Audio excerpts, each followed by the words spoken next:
Hey, what's up, y'all? I'm Monty with Lupo Blue here at our studio in Astoria, Queens, and today we want to introduce you to a very long awaited new friend, the URSA Mini 4.6K.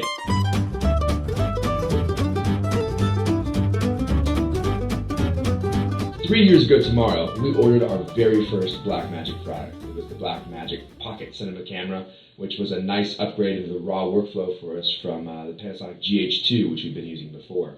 And here we are, 3 years later, 1 year to the day after having ordered it on April 13th of 2015, and we are unboxing the URSA Mini 4.6K. And we'll be doing much more in-depth testing on the camera. We'll put it up against our Red Scarlet Dragon. We'll look at intercutting footage between the Scarlet and the URSA Mini. We'll look at it with our pockets as well as B-cams operating with the camera and put it through the ringer. But for today, we are just going to dive in and share our unboxing video with you.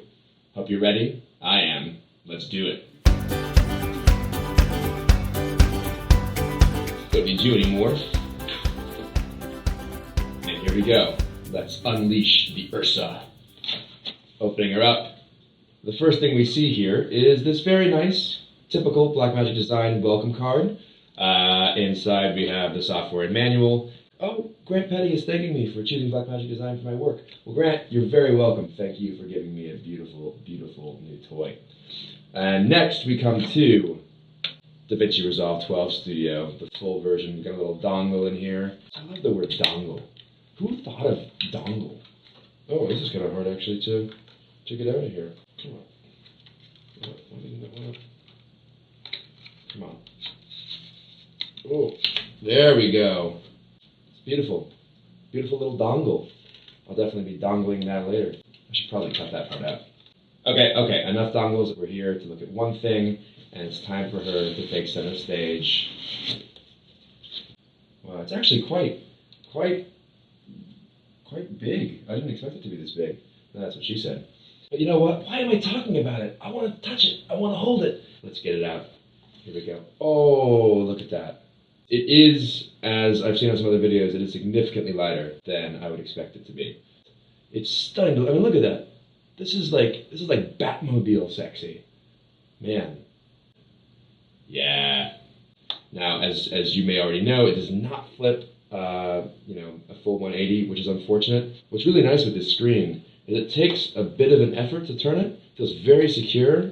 And in here we've got our audio controls, power button, all this goodness. CFast 2 slots. We only have one CFast 2.0 card right now, so for now we can just do single card recording. You got the SDI here, you got the power there, headphone jack there. This power and this SDI are for the Blackmagic viewfinder. I have to say, just first impressions on this thing though, really well built. Even more beautiful in real life than in pictures or in the videos I'd seen before. You really need to get your hands on this to really appreciate it. Now, with the power supply, I already know this because I cheated and watched some other unboxing videos. It does not come with an OSHA cable, which kind of blows my mind. Luckily, I have one lying around. I have an extra one from my dual V-mount charger, so I'm good to go. But if you're ordering the camera, you're going to have to get a little OSHA cable to go with it. It's really quite strange to me that that's not included with the power supply. And then we also have here a link cable and a nice grip to go on the handle.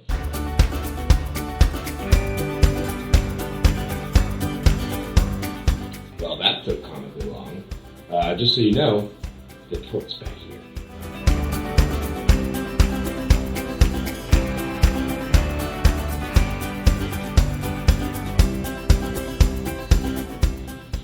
Also more complicated than I anticipated. Alright, moving on. So, next we're going to plug her in and have a look at the screen and the menus. OSHA cable not included. But I guess really it's the natural extension of batteries sold separately, right? And here we go, the moment of truth. You know what? I don't want to soil this minute with a screen protector. Here we go. URSA, awaken. Oh, that's a really sharp screen. Yeah, the menus are very similar to what I'm used to seeing on the Pocket. You know, they're still going in that kind of Apple light way. It's an almost Helvetica style font. And then if we get into the menus here, what do we have? Oh yeah, exactly what we're used to. Oh, and it's a touchscreen, shall we? Shall we? Yes. Lovely. Yep. Everything you'd expect. If you've worked with Blackmagic before, there's more options in here than you're used to seeing, but the simplicity of the menus is all still there. Then we have these compressed RAW formats. 3:1, 4:1. For fun, we'll start in 4:1 so that we're not completely destroying our hard drives. Sensor frame rate. Oh, we're definitely going to do some slow-mo. Come on, you know we got to do that. Let's take her up to 60.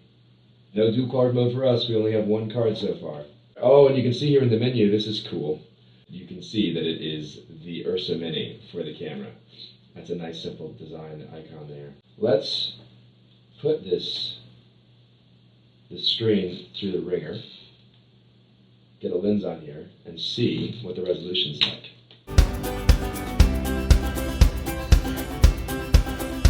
Here we go, we've got the Rokinon 85mm cine lens on here. Turning the URSA Mini back on, let's see what we see. Nice. Oh, that is a beautiful screen. Ah, there you are, hello. Yeah, we're filming our URSA Mini on her older sister, the Red Scarlet Dragon. I hope these two get along. The weight of this camera is really nice. It's surprisingly light. The heft of the V-mount battery will absolutely be a positive, in my opinion. Oh look, there we are. Hey, how are you? Next, we'll look at putting in our CFast card. There's a lot of discussion right now about what are the appropriate CFast 2.0 cards, because none of them really will do uncompressed RAW at 60 frames per second. Of course, if you have two, you can do dual card mode. I'm an actor, I should have better articulation. Do your warm-ups. Yeah, so if you record in dual card mode, then you can get to 60 frames per second in uncompressed RAW.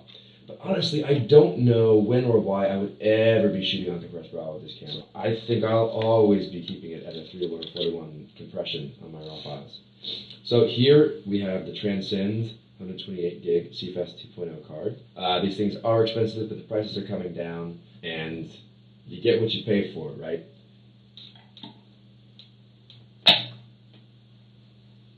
Alright, here we have it. Our CFast card is in. You now see that it still shows we have no card in CFast 2, but we do for 1. Let's go and get this guy formatted. And boom, done. We have 7 minutes of recording time at full resolution, 60 frames per second. And let's give her a roll. Our first recording on the URSA Mini 4.6K. And we're recording ourselves. This is very meta. Let's take a look outside, shall we?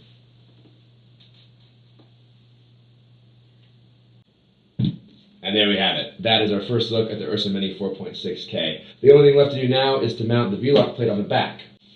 But after watching some of the videos, I can tell that I'm going to make an utter fool of myself when I mount this plate, and I think I've embarrassed myself enough in front of you for the day, so I'm going to let you go. I will say I'm very impressed, just from a purely aesthetic and ergonomic point of view with the camera so far. Really looking forward to putting it through the ringer and seeing how it performs. Next time, we're going to take a much deeper look at the camera. We'll put it up against the Red Scarlet Dragon, we'll test it in the real world, and I'll have a lot more thoughts and footage for you from the camera then. Until then, please comment, like, share, tweet, let us know what worked for you with this video, what didn't. If you have your URSA Mini 4.6K, what you're thinking so far, and we'll look forward to seeing you next time.